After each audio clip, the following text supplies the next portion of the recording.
Alors j'invite maintenant le joueur de hockey professionnel, mais surtout, ancien joueur des Remparts de Québec, Monsieur Guy Lafleur.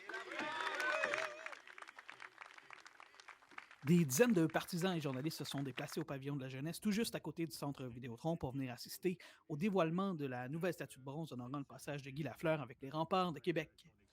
Donc l'œuvre s'appelle Trop fort pour la Ligue. C'est une œuvre en deux parties. On a un personnage en bronze qui est Guy Lafleur au moment où il était dans les remparts dans fin des années 69, début 70.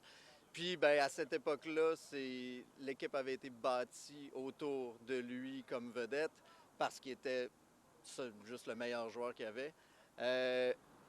Le but de cette œuvre-là, c'était de traduire l'espèce d'énergie explosive que Guy Lafleur était capable de dégager, mais dans un objet qui est fixe. C'est pour ça que je suis allé vers le motif d'un but qui éclate à 6 mètres de hauteur dans les airs. Il y a 15 rondelles en tout qui le traversent. Puis c'était la façon que j'ai trouvé de vraiment rendre hommage à cette légende-là qui était Guy Lafleur.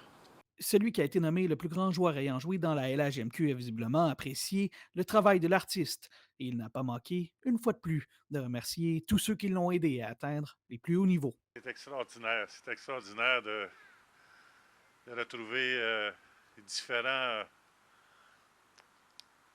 différents thèmes puis sculptures qui ont marqué la ville de Québec.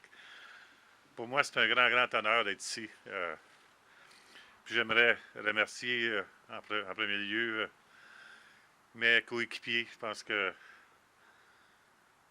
méritent beaucoup de ce que je vis présentement.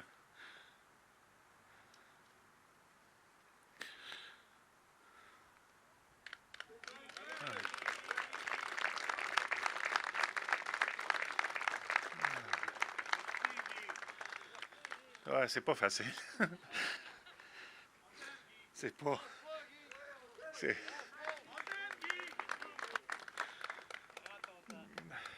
Malgré l'émotion palpable dans la voix de la légende, ça n'a pas empêché Guy Lafleur de se remémorer de bons souvenirs.